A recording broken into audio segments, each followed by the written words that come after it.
खुलुमबाय बयनिसिमबो आंनि बे डेली आपडेट बड' इउट्युब चेनेलाव नोंथांमोनखौ आरोबाव बरायहरबावनाय थाबाय। दिनै आं नोंथांमोननि गेजेराव मोननैसो सानसेयारि खौरां लानानै फैदों। आं आसा खालामो नोंथांमोना भिडिअखौ जोबजासिम नायलांगोन आरो लोगोसे चेनेलखौ साबस्क्राइब खालामनानै लागोन। दिनैनि गिबिसिन खौराङाव दङ भारतारि बोथोर बिगियान बिफाना फैगौ 3 साननि गेजेराव आसाम आरो खाथि-खालानि रायजोफोराव अखा हागोननि खौरां फोसावदों। भारतारि बोथोर बिगियान बिफाननि खौरां फोसावनाय बायदियै सा-सानजानिफ्राय मौसुमि बारनि गिदिंफिननायनि जाहोनाव माखासे जायगाफोराव अखा हानायनि आसा दङ, जेराव थांनाय 24 घन्टायाव मोन 7 रायजोआव अखा हानायनि गोख्रैथिया खमायदों। भारतारि बोथोर बिगियान बिफाना मंगलबाराव फैगौ सानथामनि थाखाय आसामजों लोगोसे ओनसोलनि गोबां जायगाफोराव अखा हानायनि सांग्रांथि रादाब फोसावदों। आइएमडीनि ओनसोलारि बोथोर बिगियान मिरुआ मैया आसाम, मेघालय, नागालेन्ड, मणिपुर, मिज'राम आरो त्रिपुरानि गुबुन गुबुन ओनसोलफोराव बारहुंखा आरो सारअन्थाइनि सांग्रांथि रादाब फोसावदों।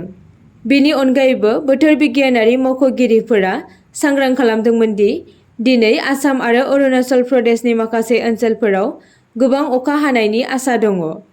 गुवाहाटीनि आरएमसीनि गोजौ थाखोनि मावख'गिरिफोरनि बायदिब्ला थांनाय सप्तायाव सा-सानजायाव गोबां अखा हादोंमोन, जाय मौसुमि बारनि गिदिंफिननायनि सिगां मोनसे सरासनस्रा जाथायमोन। नैथि खौराङाव दङ बिटिआरनि सोलोंथाइ बिफाना कन्ट्रेक्चुएल मावनाय एलपि आरो इउपि फोरोंगिरिफोरनो रेगुलार साख्रिनि थिसनथायलाइ गथायदों। गिबि मन्थ्रि हिमन्त बिश्व शर्मानि दैदेननाय आसाम सोरखारा रायजोनि गुबुन गुबुन गुदि आरो गेजेर फरायसालिफोराव गोबाव समनिफ्राय कन्ट्रेक्चुएल महरै खामानि मावबोनाय गासै सा 23,956 फोरोंगिरिफोरनि साख्रिखौ रेगुलार खालामबावदों। आसामनि गुबुन गुबुन जिल्लानि फोरोंगिरिफोरनो थांनाय 2 सेप्तेम्बर खालि गुवाहाटीआव मोनसे हाबाफारिनि गेजेरजों फोरोंगिरिफोरनो थिसनथाइ बिलाइखौ गिबि मन्थ्रिया राननानै होदोंमोन। बिनिनो बिटिआरनि सोलोंथाइ बिफाननि बानजायनायाव मैया क'क्राझार सहरनि खाथियाव थानाय बड'फा कालचारेल कमप्लेक्सआव बिटिआरनि गंब्रै जिल्ला क'क्राझार, चिरां, बाक्सा, अदालगुरिनि सिङाव थानाय सा 2,112 कन्ट्रेक्चुएल आरो स्टेट पुल फोरोंगिरिफोरनो मैया आसाम सोरखारनि समग्र शिक्षानि सिङाव रेगुलार खालामनानै एलपि आरो इउपि फोरोंगिरिफोरनो रेगुलार साख्रिनि थिसनथायलाइ गथायदों बिटिआर खुंथायआ। बे हाबाफारियाव बाहागो लायो बिटिआरनि गाहाय खुंगिरि प्रमद बर'जों लोगोसे बिटिआरनि सोलोंथाइ बिफाननि डिरेक्टर जगदीश प्रसाद ब्रह्म आरो आयेन आफादनि बुंथिगिरि काथिराम बर' आरो मावफुं सोद्रोमा डक्टर निलुत सरगयारी, एमसिएलए माधव चन्द्र सेत्री आरो गुबुन बिबाननि बिबानगिरिफोरा। थामथि खौराङाव दङ हाग्रानि मैदेरनि गाग्लोबनायाव गसाइगाव महकुमानि सिङाव थानाय धोनगुरि गामियाव गिख्रंथाव जाथाय। हाग्रानि मैदेरनि गाग्लोबनायाव हरनि समाव 11 दाननि गथ'नि जिउ खहा। रायमना माहारियारि पार्कनिफ्राय आदार नागिरनानै फैनाय मैदेर फालोआ गसाइगाव महकुमानि सिङाव थानाय धोनगुरि गामियाव न'-बां सिलिंखार खालामनायजों लोगोसे रिंखां बसुमतारीनि 11 दाननि फिसाज्ला महादेब बसुमतारीखौ गाग्लोबो आरो जिउ फोजोबना गालाङो। मख'नो गोनांदि धोनगुरि गामिया दिनैसिमबो जौगानाय गैया होनना फोरमायदों। दिनै जायनि जाहोनाव बेफोरबायदि जाथाया सोमजिनो गोनां जायो। गंसे फिसा देरा लुना थाबोनाय आरो बियो थानो थाखाय सरकारि न' नङामोन। आरो बे जाथायनि सायाव पुलिस बिफान आरो हाग्रा बिफाननि मावथिफोरा आरो सरकारि उकिलनि मोनसे हानजाया जाथायनि खौरां लाहैयो। ब्रैथि खौराङाव दङ गुवाहाटीनि नोगोरारि दैबानाखौ होबथानो थाखाय आसाम सोरखारा 200 कौटि रां बाहायनो थांखि लादों। गुवाहाटीआव थाद'नाय गैयै नोगोरारि दैबानानि जेंनाफोरखौ फोजोबनो थाखाय सरकारा 200 कौटि रांनि मोनसे मख'जाथाव थिसननाय फोसावदों। गिबि मन्थ्रि हिमन्त बिश्व शर्माया मैया नोगोरमाखौ दैबानानिफ्राय उदां खालामनायनि थांखिजों दैबानाजों खैफोद सामला जानाय मावथांखिनि सिङाव बिथांखिफोरखौ गुवारै फोरमायनाय जादों। बिथाङा बुंदों दि जोंनि थांखिया जाबाय गुवाहाटी नोगोराव अखा हानायनि जाहोनाव गोबां दैबानानि दैनि जेंनाखौ होबथानो थाखाय 200 कौटि रां थिसननो थांखि लादों, जाय बे गोनांथार जेंनाखौ बाङाइ खालामनायाव मदद होगोन। गिबि मन्थ्रिया दैबानानि जेंनाफोरखौ सुस्रांनो थांखि लानाय आगानफोरा जाबाय बांद्राय दैखौ बांनायखौ खमायहोनो थाखाय गोदान दै बोहैलांग्रा खान्थि लुनाय जायजों दैबानाखौ दबथायनाय जायो। 4. खौराङाव दङ गुवाहाटीनि 2 दालां लुनायनि थांखि। गुवाहाटीनि 2 दालां लुनायनि थांखि। गुवाहाटीनि 2 दालां लुनायनि थांखि। गुवाहाटीनि 2 दालां लुनायनि थांखि। बाथि खौराङाव दङ मेघालयआव 13,000नि बांसिन एसएसए फोरोंगिरिफोरा बेसेन बांनायनि गेजेराव बेथन बांहोनो थाखाय गाहाय मन्थ्रिनि हेफाजाब बिदों। दुलाराय मेघालयआ सोरबा शिक्षा अभियान फरायसालि फोरोंगिरि गौथुमा 13,000नि बांसिन एसएसए फोरोंगिरिफोरखौ थान्दैथि खालामनायाव गावसोरनि बेथनखौ बांहोनो थाखाय गाहाय मन्थ्रि नरेन्द्र मदिखौ हेफाजाब होनो खावलायदों। बिथांमोना बेखौ फोरमायदों दि थांना थानाय खरसा आरो बेसेन बांनायखौ नोजोर होनानै मेघालयआव एसएसए फोरोंगिरिफोरनि थासारिया गाज्रि जानायनि जाउनाव दाबिफोरखौ आबुं खालामनो थाखाय मेघालयनि सोलोंथाइ बिबानगिरि आरो सोमोन्दो गोनां बिबानगिरिफोरनाव थांनो थाखाय गाहाय मन्थ्रि नरेन्द्र मदिखौ आखाय होनो खावलायदों।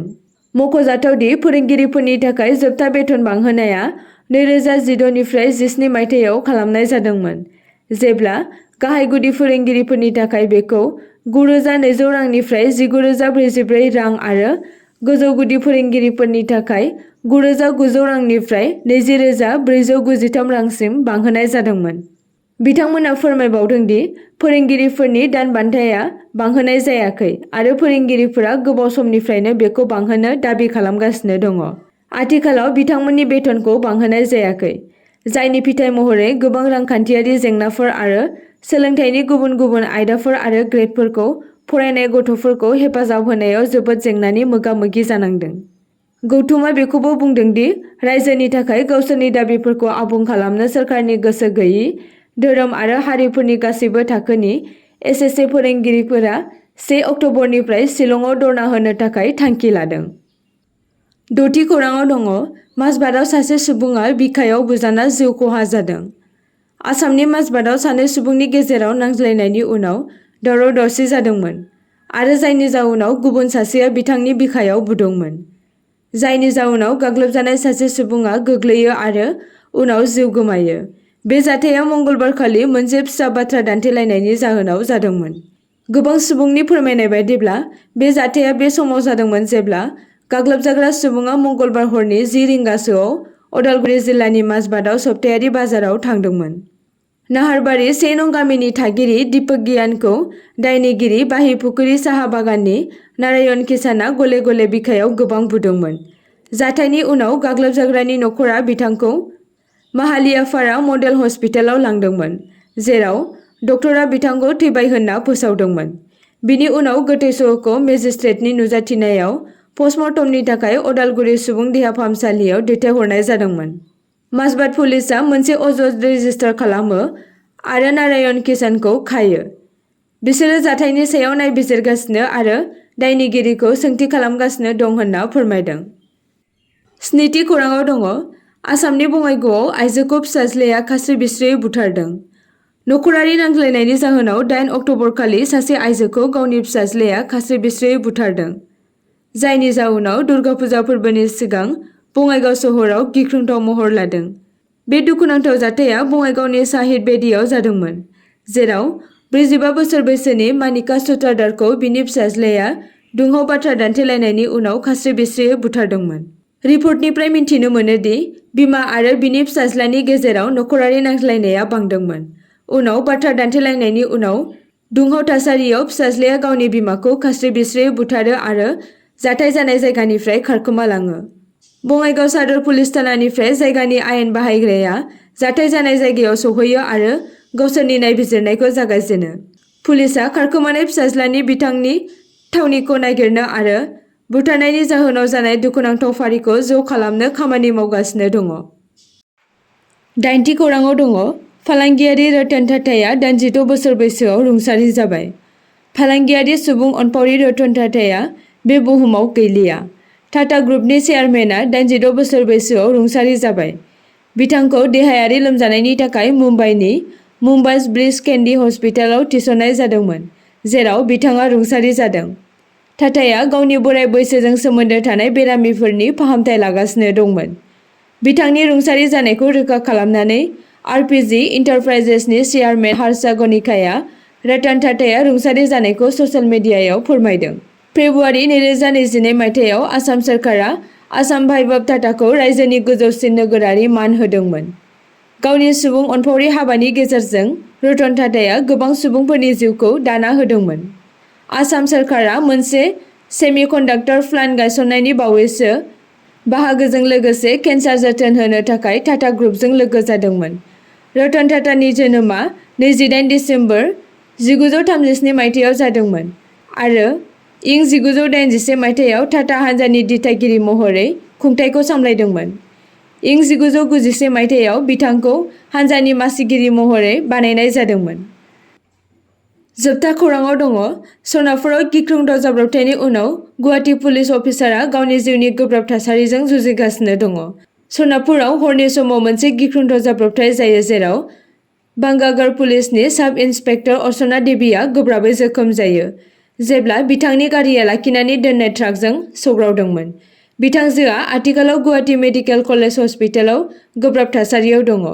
बिथांजोजों लोगोसे बिथांजोनि सानै सिङावनि मावख'गिरिफोर कनस्टेबल बिप्लब ज्योति गगৈ आरो रामेन्द्र राभायाबो जोखोम मोनदों। पुलिस बिथोनगिरि गाहाय जिपि सिंहआ मैया फुंनि समाव बिथांमोननि सावस्रि थासारिनि खौरां लाहोयो। एसआइआ दा भेन्टिलेसनाव दङ। बिथांजोआ गावनि सानै गाहाय मावख'गिरिफोरजों लोगोसे पेट्रलिंनि थाखाय सनापुर ओनसोलाव थांदोंमोन आरो दुखुनांथावै गंसे लाखिनानै दोननाय ट्राकजों सौग्रावदोंमोन। जिएमसिएइच सुपारिनटेन्डेन्ट अभिजित शर्माया खौरां बिजोंनो बुंदोंमोन दि सनापुराव मोनसे लामा जाब्रबथायनि उनाव गासै 3 सुबुं, सासे पुलिस मावख'गिरि आरो 2 कनस्टेबलफोरखौ फुंनि 1:30 रिंगासोआव इमारजेन्सि खथायाव थिसननाय जादों। एसआइआ अर्चना देवीआ देहायाव गोब्राब दुखु मोनदों उनाव बिथांजोखौ भेन्टिलेसनाव दोननाय जादोंमोन आरो बेजों लोगोसे जोखोम जाफानाय बिप्लब ज्योति गगৈ आरो रामेन्द्र राभाखौबो फाहामथाय होगासिनो दं होनना फोरमायनाय जादों। आसा खालामो नोंथांमोना भिडिअखौ नायनानै मोजां मोनगोन आरो चेनेलखौ लाइक आरो साबस्क्राइब खालामनानै लागोन।